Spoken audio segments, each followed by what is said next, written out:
एक संदेश जी। मेरे व्योम टीवी के परिवार के लिए। देखिए सबसे व्योम टीवी के पेज पर जितने भी लोग जुड़े हैं, यानी इस पेज के परिवार जितने हैं, आपके जो संचालक महोदय हैं, आपके जो उस परिवार के मुखिया हैं, इनके सवाल बड़ा तीखे होते हैं। जितना इनका सवाल तीखा होता है, सामने वाला व्यक्ति कहीं न कहीं बहुत कुछ सीखता है। और ये जिस प्रकार से निडर हैं, निष्पक्ष हैं, लिहाज़ा ऐसे पत्रकारिता की आज राष्ट्र को आवश्यकता है। अतः हमें भी अच्छा लगता है जब अशोक भाई के साथ, सॉरी, उमेश भाई के साथ हम लोग बैठकर इंटरव्यू देते हैं, बड़ा अच्छा लगता है। और इनकी खासियत है कि ये बहुत सारी लैंग्वेज में इंटरव्यू लेते हैं। इंग्लिश में इनकी अच्छी पकड़ है, हिंदी में अच्छी पकड़ है, लोकल भाषा में भी अच्छी पकड़ है। और सबसे खास बात है, ये मोछे में ताव बड़ा अच्छा देते हैं, बड़े ज़बरदस्त किस्म के इंसान हैं। धन्यवाद।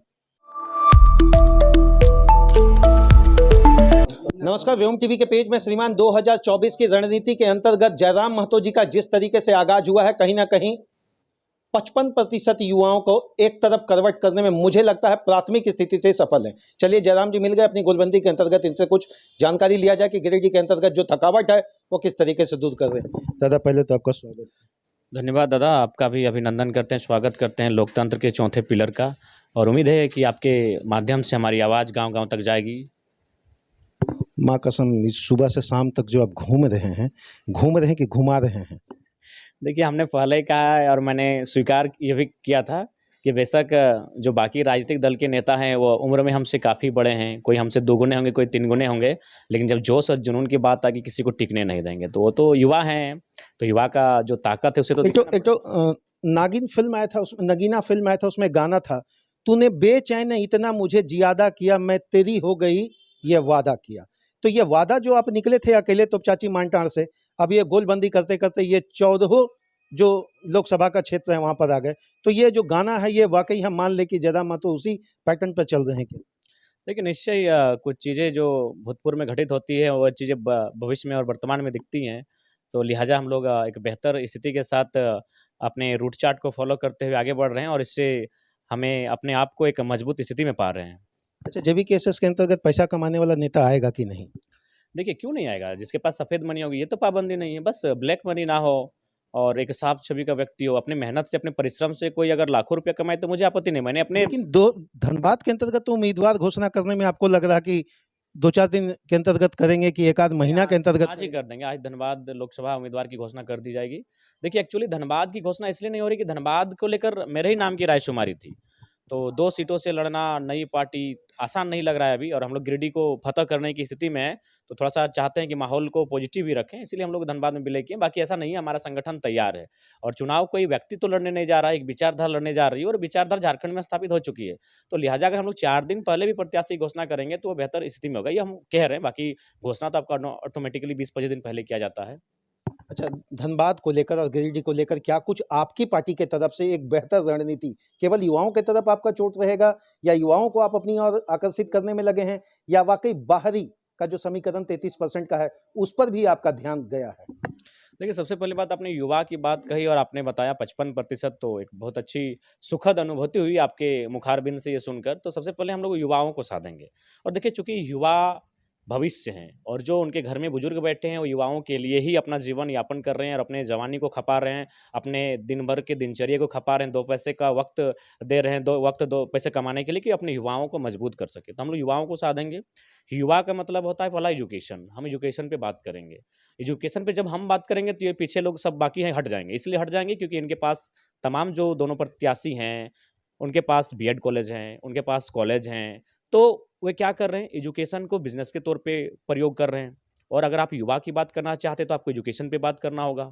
तो इसीलिए हम जब युवा की बात करने गए तो हम एजुकेशन पे बात करेंगे और निश्चय ही युवा हमारे विज़न से और 2 सालों का जो हम लोग का सफ़र रहा है उससे प्रभावित हैं और युवा इस राज्य की भविष्य को भी बेहतर होते हुए देखना चाहते हैं, लिहाजा युवाओं का भरपूर समर्थन हमें मिलेगा। बाकी जो 33% के लोग हैं उनके लिए एक मैसेज आया कि घी जिधर भी गिरेगा महतो के थाली में ही गिरेगा, चाहे जिधर गिरे। मुझे लगता है एक बहुत बड़ी राजनीतिक समीकरण है और बाहरी जो वोट होगा कहीं ना कहीं इस स्टेटमेंट से, हालांकि किसी एक पार्टी की तरफ से ये कहा गया, लेकिन क्या इस बात को हम मान लें कि घी जिधर भी गिरेगा महतो की तरफ होगा और बेनिफिट भी महतो की तरफ ही 2024 की रणनीति के बाद आएगा क्या? देखिए, मैं उन सब चीज़ों को नहीं मानता हूँ। ये पॉलिटिकल पार्टियों का अपना टिकट देने का आखिर वो उस समुदाय को कहाँ देते? तो ऐसा कोई विशेष नहीं है कि क्या होगा। लेकिन मेरा मानना है कि जो आपने 33% जो भी बात कही, मैंने शुरू से ही अपना स्टैंड को क्लियर रखा है कि ये लड़ाई बाहरी भीतरी की नहीं है यार, लड़ाई इस राज्य के मूलवासियों के अधिकार की है। मैंने बार-बार कहा कि 1932 खतियान, 1932 खतियान, तो लोग भ्रम फैलाते हैं। अरे भाई, किसी को यहाँ से जाने के लिए किसी ने नहीं कहा। 1932 खतियान दैट मीन्स एक स्थानीय नीति बनेगी। उस स्थानीय नीति के आधार पर एक नियोजन नीति बनेगी, जो झारखंड राज्य की जो नामित नौकरियाँ होंगी, उनमें प्रभावी रूप से लागू अच्छा होंगी। ठीक है, आप अपनी जगह बात को रखते हैं, तो हमलावर आप यहाँ के नेताओं पर होते हैं, बाहरी नेताओं पर होते हैं, चाहे वो हजारीबाग के हों, चाहे बेरमो हों, हम किन्हीं का नाम नहीं लेंगे। लेकिन अपने अभिभाषण और अभिवादन के अंतर्गत आप वैसे नेताओं का भी नाम ले रहे हैं, जहाँ गोलबंदी आज करने जा रहे हैं, कल उनके समर्थक रहे वो। देखिए, जब मैंने अब स्पष्ट कह दिया है कि चाहे वो गैर राज्य का नेता हो या झारखंड राज्य का नेता हो, जो असमानता का प्रतीक है, जो सामाजिक न्याय के विपरीत है, हम लोग उनके खिलाफ हैं, उनके खिलाफ बागी बन के कार्य कर रहे हैं। और लिहाजा उन लोगों को तो जनता के सामने बहुत अच्छी तरह से प्रेजेंट कर देंगे कि इनकी असलियत क्या है। कुछ आपके ही समर्थक हैं जो बागी के स्वर पर हैं, ठीक है? कहीं न कहीं सोशल मीडिया पर जिस तरीके का देखा जा रहा है, हम किन्हीं का नाम नहीं लेंगे, लेकिन आपको ये महसूस हो रहा कि आपकी पार्टी के अंतर्गत भी 25 मई के आने के पहले बहुत सारा बागी चेहरा दिखेगा क्या? नहीं, नहीं, गिरिडीह लोकसभा में ऐसा कोई बागी चेहरा नहीं दिखेगा। जो बाकी के जो पड़ोसी लोकसभा हैं, वहाँ दिख सकते हैं। देखिए, सबसे पहली बात है कि बागी नहीं, अब वो देखिए, सब लोग मुझे अपने अनुसार चलाना चाहते हैं। जब उनके अनुसार हम नहीं चलते हैं, तो वे बागी हो जाते हैं। अरे भाई, सबसे पहली बात है कि जब मैं इस राजनीति में आया हूँ, तो ज़ाहिर-सी बात है, जब तक हम लोग अपने बुद्धि विवेक से इस राज्य की बेहतरी के लिए कार्य कर रहे हैं, वो बेहतर होगा, तो हम लोग किसी के इशारे पर क्यों चलेंगे? तो इसीलिए जो पुराने मित्र आप कह रहे हैं, उनका कहना है कि हम उनके इशारे पर चलें, उनके इशारे पर कपड़ा पहने, उनके इशारे पर गाड़ी की सीट पर बैठें, तो वो चीज़ें नहीं होंगी भैया। हम एक स्वतंत्र विचारधारा के व्यक्ति हैं और लोगों ने मेरी इसी आइडेंटिटी को रिस्पेक्ट किया है, मेरे इसी सरल स्वभाव को सम्मान दिया है, तो लिहाजा हम लोगों के लिए हैं और उनके साथ। अच्छा 2-3 और सवाल रहेगा। 2024 के अंतर्गत जो गिरिडीह को आप नए ढंग से देख रहे हैं, पहले आप वोटर थे, आज वोटर आपकी ओर आ रहे हैं। तो क्या कुछ समीकरण में परिवर्तन आप अपने आगाज के माध्यम से देख रहे हैं? देखिए, परिवर्तन तो आ रहा है और मेरा मानना है कि बाकी प्रत्याशियों लोग को जगह नहीं मिल रहा है। और आज हम लोग आधे लोकसभा का भ्रमण कर चुके हैं, भ्रमण नहीं संबोधन। बाकी लोग जाते हैं, बैठते हैं, मीटिंग करते हैं, फ़ोटो खिंचाते हैं, चले आते हैं। हम लोग लगभग संबोधन, अपनी आइडियाज़ को, लीडर का मतलब क्या है? लीडर यानी स्पीकर।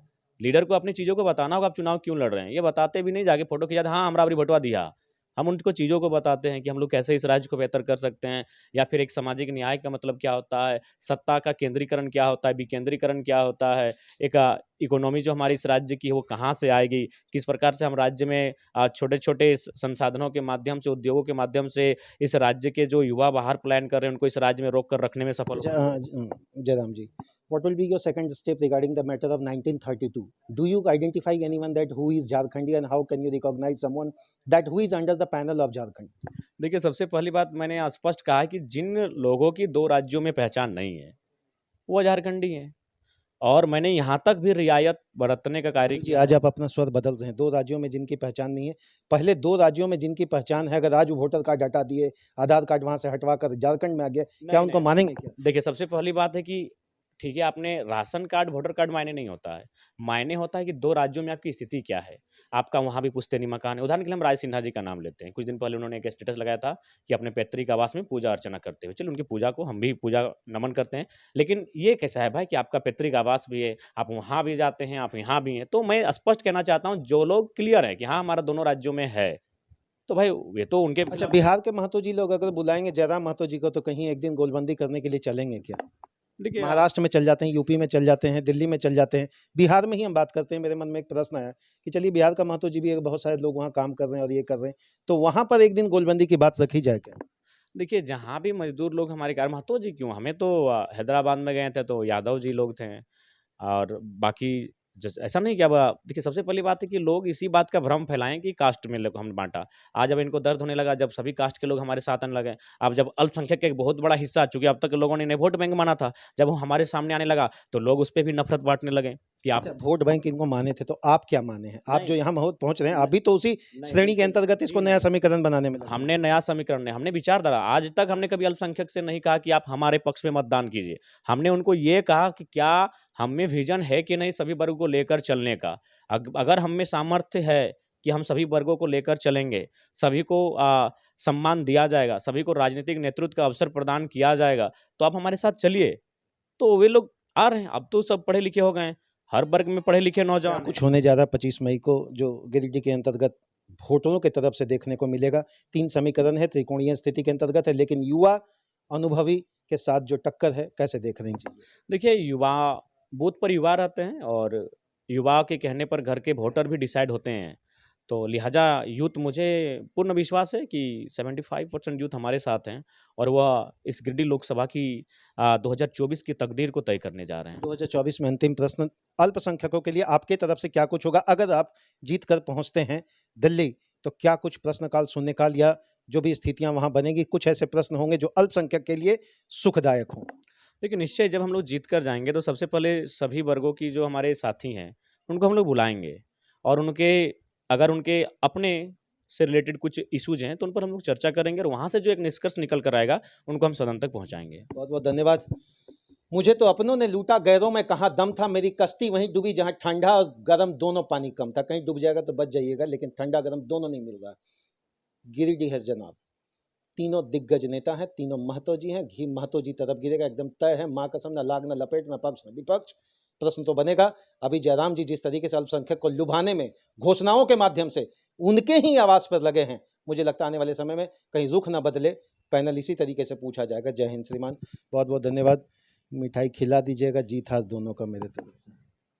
अरे भैया लीजिए एकदम, नहीं नहीं कह रहे बड़ा भाई एकदम प्रेम से खाइए। हाँ। क्या बोल रहे हैं? हाँ यार ये तो अलग अलग भी रिकॉर्ड कर रहा है।